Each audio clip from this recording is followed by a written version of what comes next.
أعزائي المشاهدين، أهلا وسهلا بحضراتكم في برنامج منارة الثقافة.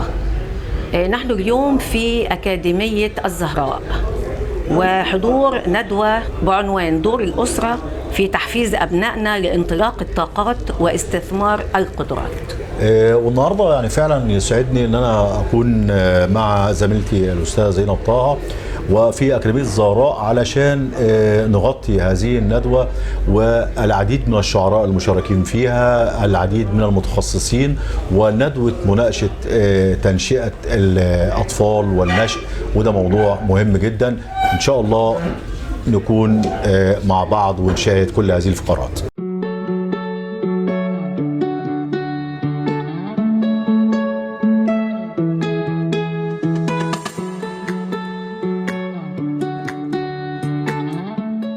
تراب على انتكات مركونة على الرفوف، وكتاب قديم وباهت متاكل من الحروف، دراويز من غير إحساس تشبه قلوب الناس، والساعة والبرواز والكرسي الهزاز بيكلموني وأكلمهم، ما خلاص بقيت واحد منهم، ولما أغيب وأبعد عنهم بحس بقلب خوف.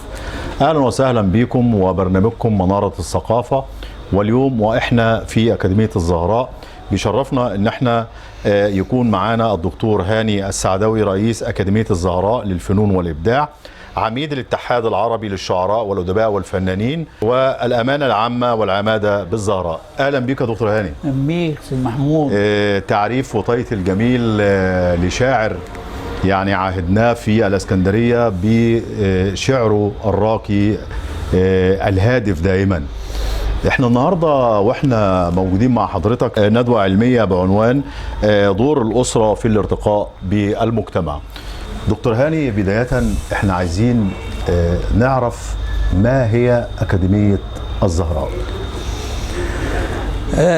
اولا اهلا بيكم واهلا بيك استاذ محمود صديق. الحقيقه انا بعتز بشخصيتك من ايام اصحاب الشطبي تداولك لمناصب عدة في وزارة الثقافة، الحقيقة الشخصيات الهامة جدا، وبعدين بينتهي بك المطاف إعلامي كبير بارز. شيء يشرف بجد. أولا أكاديمية الزهراء للفنون والإبداع تم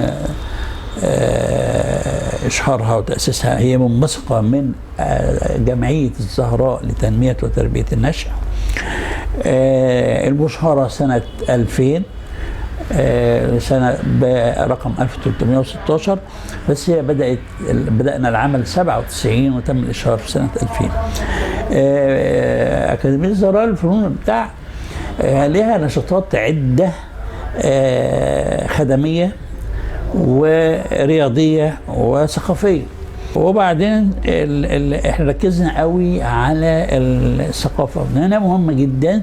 ومقوله هتلر معروفه: اذا دخل علي مثقفا اتحسس مسدسي. ما قالش لو دخل علي قائد دبابات ولا قائد مدرعات ولا قائد طيارات، لا، قالت مثقف. الكلام ده قاله من 100 سنه، واحنا لا ما تنبهناش للكلام ده. انت عايز تغزو اي دوله في العالم، اغزوها فكريا، يعني هنجها فكريا. وده احنا اللي بنعيش فيه دلوقتي، اللي هو الغزو الفكري اشد من الغزو المسلح. هي كمان استاذ محمود الهاء عن القراءه.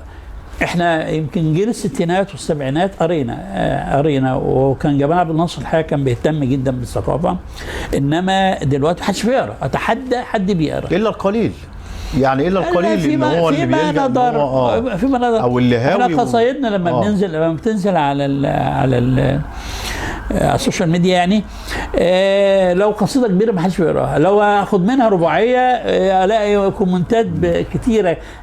هو انت عايز كبسوله، الناس بقت عايزه كبسوله دلوقتي وتخلص. بس اسمح لي يا دكتور هاني برضو، يعني نقول ما زال الشعب المصري ذواق حينما يجد كلمه جميله، منظومه شعر كويسه، كلام هادف، فتلاقيه كده هو شيء تلقائي بينشد له.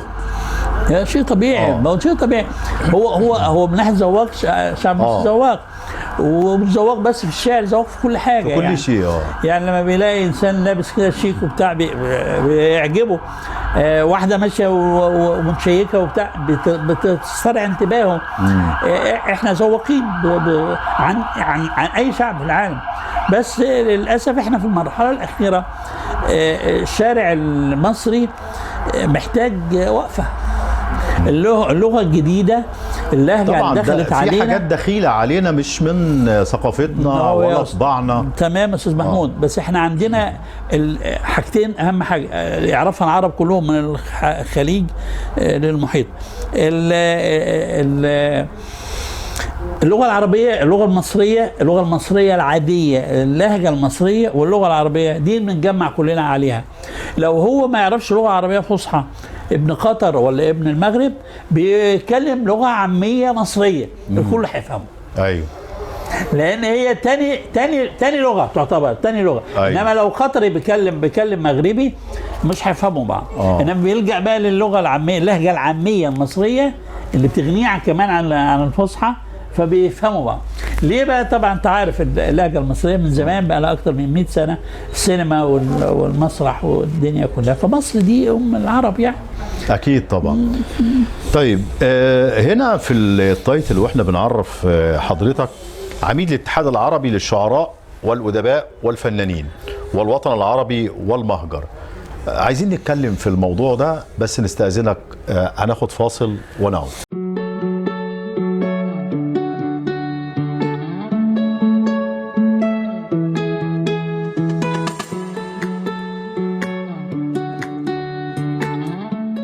أعزائي المشاهدين، عودة مع الدكتور هاني السعداوي. كنا طرحنا على حضرتك سؤال قبل الفاصل عن عمالة الاتحاد العربي للشعراء والأدباء والفنانين والوطن العربي والمهجر. إيه الموضوع؟ الاتحاد العربي للشعراء والأدباء والفنانين مؤسس في سوريا بقاله يعني من سنة 81، وبعدين مع ثورات الربيع العربي حصل له نوع من الأفول، وقع منهم تقريبا. فلقيتهم بيتصلوا بيا بعض الشعراء من سوريا عايزيني انهض بهذا الاتحاد، والفكره ان انا اعتذرت عن ذلك، لان كان وقتها كان في كورونا وكنا شبه مقيدين شويه، وانا عملت حجه كورونا بصراحه يعني عشان لان اعباء الزهراء كانت اعباء كبيره جدا. انما لقيت الدكتوره فردوس النجار دي كانت حضرت معانا هنا قبل كده وبتكلمني عن ضروري معلش وكده، قلت لها طب انا هروح وزاره التضامن وهستاذنهم ان هم يفتحوا لي الزهراء عشان، وقلت لها احنا خلاص انا عشان خاطرك ماشي مفيش مشكله. وابتدينا في خلال 6 شهور أسسنا المجلس الأعلى للاتحاد العربي للشعراء والأدباء والفنانين اللي بقت هنا رئاسته، ورابطة الشعراء المبدعين اللي هو بيمسكها دلوقتي الأستاذ دكتور محمود الفحام، والحاجة الأخيرة اللي هي الأمانة العامة أو الأكاديمية العليا للاتحاد اللي بيرأسها الدكتور زين الدين رجب، اللي احنا النهارده الأمسية بتاعته وهنشوفه، والنائبة بتاعته الدكتورة نوال المسيري من هنا من اسكندرية.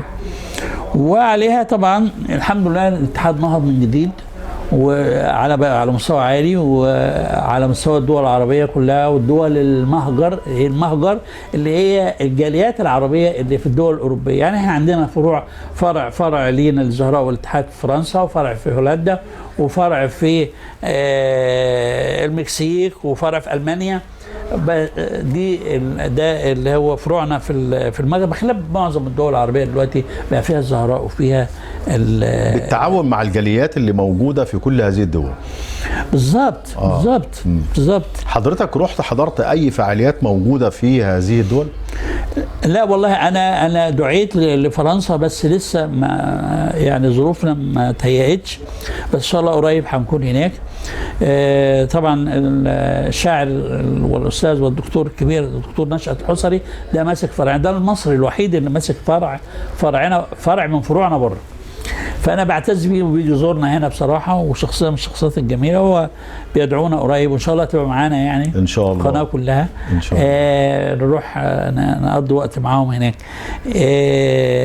فالحقيقه الوضع المقصود بده كله هو إسراء الثقافه العربيه في الوطن العربي والمهجر زي ما بنقول، وتهذيب الذوق العام العربي. تمام.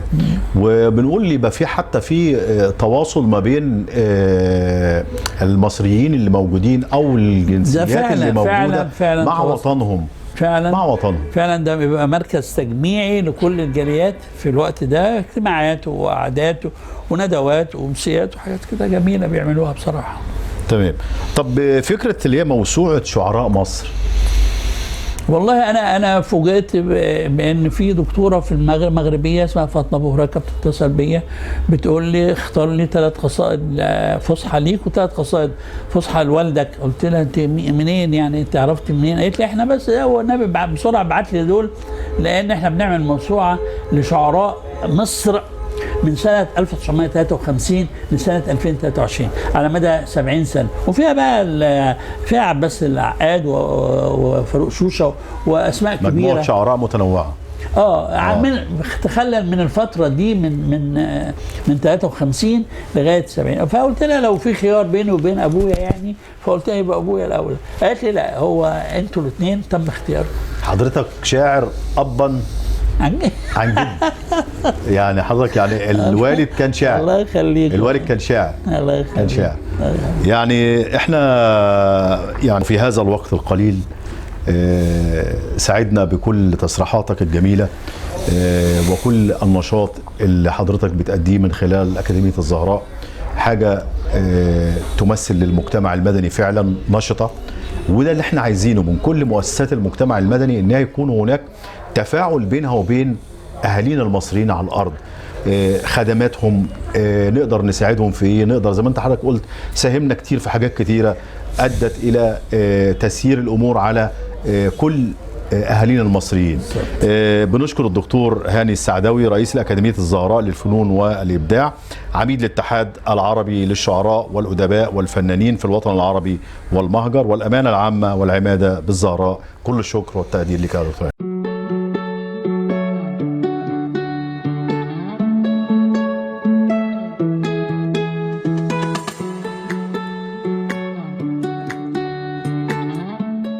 أعزائي المشاهدين، نعاود إليكم اللقاء. رأفت فتحي، أهلا بك يا فندم. أهلا بك يا فندم.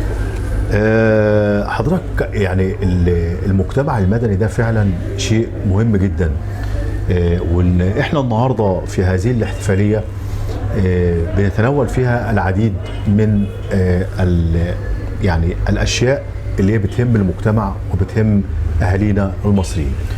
حضرتك انت شايف المجتمع المدني يكون داعم ازاي من الناحيه الثقافيه؟ من الناحيه الثقافيه في حلول كتيره جدا، ابسطها انا عن نفسي التجربه العمليه بتاعتي، انا الراعي الرسمي لمهرجان العرب ملتقى العرب في حب مصر اللي عملته الزهراء 2018. جميل.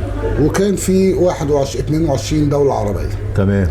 وبسم الله ما شاء الله كان شيء مشرف لمصر وكان دعايه لمصر. زي بنتكلم برضو في عندك في ذوي الهمم، احنا عندنا على مستوى مصر دلوقتي يفوق ال 15 مليون. هل هناك برضو دعم لهذه الفئه؟ لا، ده دعم قديم، ده انا معاهم من 2014 ما شاء الله.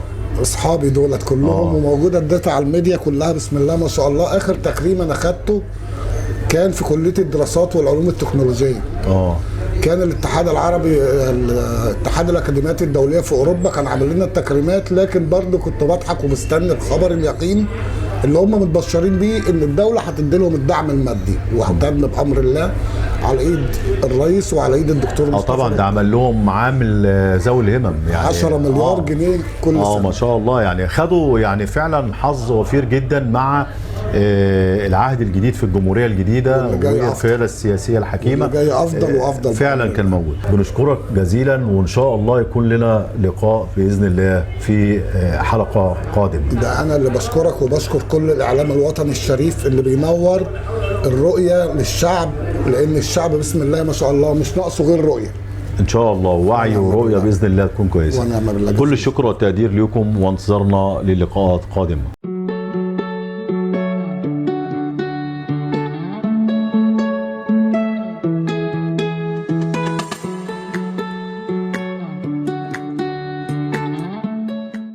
لقائنا دلوقتي مع الأستاذة عائشة أبو العطا، رئيس مجلس إدارة منتدى الأقلام الذهبية للمفكرين والمثقفين العرب. أهلا وسهلا بحضرتك، نشرف بسيادتك. أهلا وسهلا بيكي. أهلا معاليكي، أهلا وسهلا، الشرف موصول لمعاليكم، مرحبا. حضرتك اتكلمتي عن العنف ضد المرأة، وعايزين نعرف من حضرتك إيه هو تأثير العنف ضد المرأة على النشء وعلى تربية الأبناء، وإزاي نصلح هذا الوضع، وإزاي يكون لنا دور في تصليح أو تحسين من أوضاع أبنائنا. الحقيقة عشان أنا بس طويلة شوية.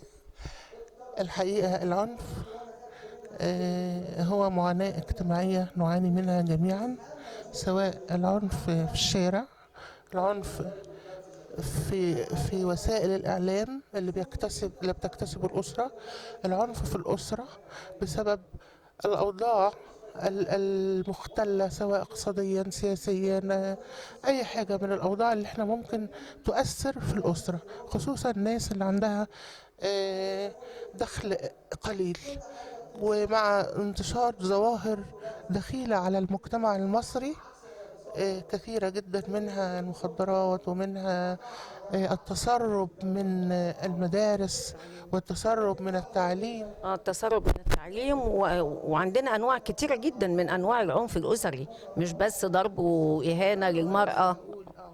التسرب من التعليم ده ظاهرة خطيرة جدا جدا، أفقدت المجتمع المصري حياته الرصينة، حياته القويمة، لأنهم بيتعرضوا في المعاهد والأسف والمراكز الثقافية اللي بيروحوها السناتر اللي بيقولوا عليها دي لأشياء لا تتصوروها. أنا من التعليم وأنا من حقل التعليم، وكنت بحارب هذه السناتر وهذه المراكز التعليمية اللي الدولة سايباها، لأنهم بيتعرضوا لأشياء كثيرة جدا جدا جدا، وبيهربوا من المدرسة، مع أن المدرسة فيها التربية فيها التقويم، لكن هناك في هذه بنشوف مساخر للأسف تضر بشبابنا وتضر بأبنائنا وتضر بأطفالنا. المدرسة يعني ما نقدرش نقول حضرتك ان البيت بس اللي عليه الحمل او المدرسة، يعني كل مؤسسات المجتمع مجتمعة ومسؤولة. كم ناشدت وزراء التربية والتعليم على الميديا بغلق هذه المعاهد والسناتر والعودة إلى المدرسة والعودة إلى الانتظام في الدراسة سواء في الإعدادي والثانوي والابتدائي، وللأسف لا حياة لمن تنادي. المدرسة مؤسسة تعليمية تربوية، وقبل أن تكون تعليمية هي تربوية. احنا بنقول وزارة التربية والتعليم، نحن نحتاج إلى تقويم النشء من البداية في منظمة لها أسس ونظم تحكم هذا الإطار. إذا نقول إن كل مؤسسات الدولة مشتركة في تعليم وتربية الأبناء، ومش بس المدرسة أو السناتر اللي فيها المشاكل، لا، المشاكل موجودة في السوشيال ميديا، موجودة في النت، موجودة في النادي، موجودة في الشارع، موجودة في الأصدقاء. المدرسة والمسجد والمنزل والأب والأم، في حاجة بنقول الأم مدرسة إذا أعددتها أعددت شعبا طيب الأعراق. الأم هي طبعا احنا أسرة، الأم هي عماد الأسرة الحقيقة بعد الأب. الأم وظيفتها التربية، وظيفتها تعليم السلوك السوي.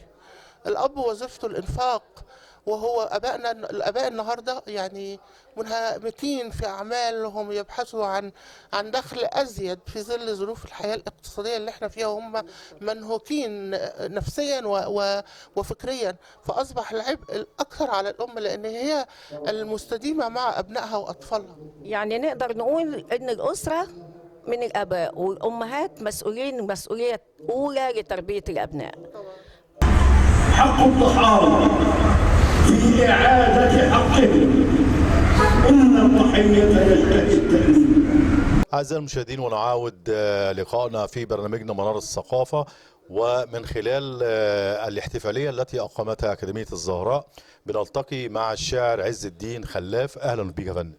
أهلا بك يا فندم. الشاعر عز الدين خلاف بنتكلم على العنف الأسري وتربية النشء، وحصل الكثير من الكلمات على المنصة. حضرتك لما ألقيت الشعر بتاعك لخصت كل ما قيل في هذا القصيدة الجميلة. اشرح لنا ايه الفكرة بتاعتها. هي الحقيقة أستاذ محمود الفكرة تتلخص في إنه بتبقى حالة الشاعر بينفعل بيها، مؤمن بيها، لها أهدافها، فبيكتب. طبعا الطفولة وحقوق الطفل كتيرة جدا، عددها لا يحصى. فاحنا يعني لو حطينا كشاف لأهم هذه الحقوق، وفي الآخر بتصب في حالة واحدة بس: إزاي نطلع طفل سوي يقدر يخدم وطنه ويخدم نفسه ويبقى شيء أبوه وأمه قبل أي حد يفتخروا بيه. فعلا. يعني احنا بنتكلم دلوقتي بنقول الثقافة هي اللغة الناعمة، وأصبح العلم يعني يعتبر يعني أصبح العلم والثقافة الاتنين مكملين لبعضهم. ما قالوا معالي الأستاذ الدكتور عن تربية النشء، وكل السادة الحضور ومداخلاتهم كانت بتتكلم عن تربية النشء. الشعر لخص للكلام ده كله. هو قيمة الشعر يعني أقدر أقول لحضرتك إنه الشعر فن من الفنون اللي هي بتنقي الوجدان. بمعنى مثلا نقول كان ليها رباعية أو يمكن سداسية قلت فيها قيمة، يعني بأعلي فيها قيمة الشعر، جلال الشعر. بقول إذا ما الشعر هم إلى الطوافي على مهل توضأت القوافي، الله، وأذن في ربى الإبداع صوت سماوي تعلق بالشغاف، إلى أن صار تسبيحا تجلى بمحراب القصيدة لا يجافي، به أجمل ببيت تلو بيت يرتل في انضباط واصطفاف. الله عليك، يعني خاتمة جميلة جدا نختم بيها لقائنا، ونوجه الشكر للشاعر الكبير عز الدين خلاف، وإن شاء الله تجمعنا أمسيات وندوات قادمة نستمتع بها بشعرك الجميل. كل الشكر لي. شكرا أستاذ محمود. أن أستثمر هذه الطاقات ودي أنا قلت طاقات كنت قلت قدام خلاص. ولقائنا التالي مع الأستاذ الدكتور زين العابدين محمد رجب، أستاذ بكلية الخدمة الاجتماعية جامعة حلوان، ومعانا موضوع جميل وهو دور الأسرة في تحفيز أبنائها لانطلاق الطاقات واستثمار القدرات. أولا أهلا وسهلا بحضرتك، اتشرفنا بسيادتك. أهلا بحضرتك وأهلا بمشاهديك. ربنا يخليك. عايزين نعرف التربية بدايتها فين؟ التربية بدايتها الاختيار. بمعنى أن لو الرجل استطاع أن يختار الزوجة الصالحة نتوقع أن هناك تربية صالحة، وإذا المرأة وأهل المرأة اختاروا الزوج الصالح هتبقى بداية بيئة أسرية صالحة. دي البداية، لأن لا يصح إن احنا نبدأ بعد ما بدأنا، يعني ما ينفعش بعد ما جوزنا، لا احنا لازم من الأول. ودي التعليم الدينية بتاعتنا قالت لنا الاختيار هو المنطق الأساسي، ولا بد أن يكون بناء على 1 2 3 4. لذلك التربية تبدأ من مجرد الاختيار. أسرة لسبب بسيط جدا، الأسرة التي تتم على الاختيار السليم والاختيار الإيماني الحق بتبقى أسرة بنسميها بتكون بيئة دافئة، بيئة مستقرة، بيئة متماسكة. يجي الطفل سوي على طول اوتوماتيك هيتشبع من بيئة مستقرة، بيئة متماسكة، بيئة فيها الدفء العاطفي، فيحقق الدالة الأساسية الالتزام. ولذلك بنقول يا جماعة خلي بالكم نقطة مهمة جدا، أساس الاستقرار والتماسك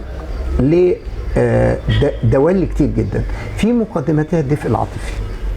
حتى دكتور لو احنا بنقول انه بدايه الموضوع هي الاسره، الاب والام طبعا ثم بيتوجد الاولاد فبنشوف بيئه صالحه وكويسه. ده اكيد. طيب دور المؤثر الخارجي، لو انا ربيت ابن كويس نشأته كويس وبعد كده بينطلق للمجتمع بيحتك بسلوكيات متنوعه، ما مدى تأثيره أو تأثره بهذه السلوكيات؟ بص حضرتك، التنشئة الأسرية كانت في الزمن الماضي لها دلالة معينة ولديها القدرة على إيقاف فعالية أي مؤثرات خارجية، لأن كانت الأسرة هي اللي بتربي. دلوقتي الأسرة بتلعب دور محدود في التربية. يجي بعديها التلفزيون اللي هو وسائل الإعلام المختلفة، وسائل الإعلام المتنوعة. تيجي بعد كده المدرسة، يجي بعد كده الأندية، الجيران، الساحات الشعبية، الإعلام. كل الإعلام طبعا، كل ده بيدخل في دائرة التنشئة الاجتماعية.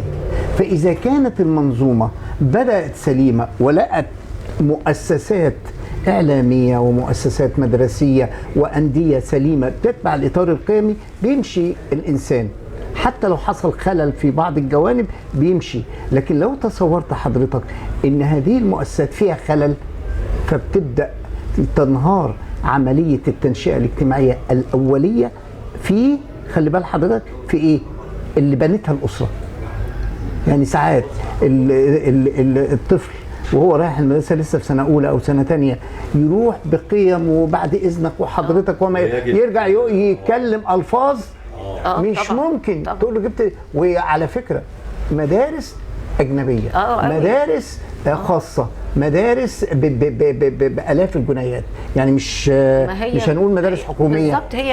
هي مش مقياس ايوه خالص. اي واحد مع الاسف دلوقتي معاه فلوس بيروح يودي اولاده في مدارس اجنبيه ايا كان. فين بقى القيم والمبادئ والاخلاق؟ طبعا فين القيم والمبادئ والاخلاق؟ مع الاسف بولادنا بنفقد اولادنا وبنفقد قيمنا وبنفقد مصداقيه التربيه في انك تطلع طفل محترم.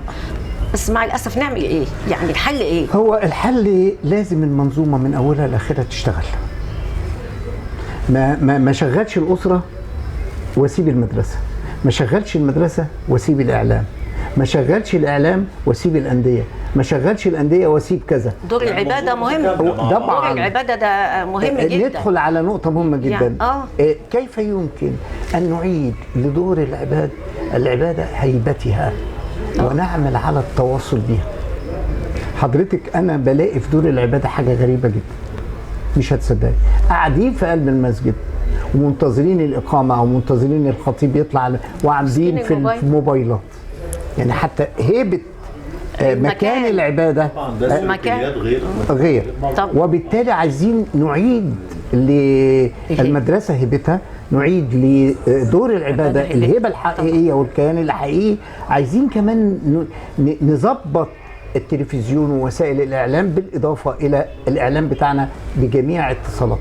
اما وسائل التواصل الاجتماعي مش هتقدر تحكم لانها تحت سيطره الافراد. في نقطه بقى هقولها، ساعات الاعلام بيعتمد في برامج التوعيه على بعض الفنانين، ودي نقطة على الرغم من أهميتها نتيجة الحب الجماهير للفنان إلا بتفقد مصداقيتها من الناحية الثانية. يكون الفنان لعب دور في إحدى التمثيليات أو الأفلام لا يتنافى مع الكلام اللي بيقوله فيسقط طبعا. لا، ولذلك يجب إن احنا نفهم والإعلام بتاعنا يفهم حينما يأتي بنوع معين من التوعية التي ترتبط بالتربية والتنشئة والقيم والدين، يجيب سمات معينة من الفنانين لهذا الشيء. الحقيقة الكلام مع حضرتك مش عايزين نخلص بجد والله، وأثريتنا بكلام كتير. الله يكرمك. بنشكر سيادتك جدا. بنشكر الأستاذ الدكتور زين العابدين محمد رجب،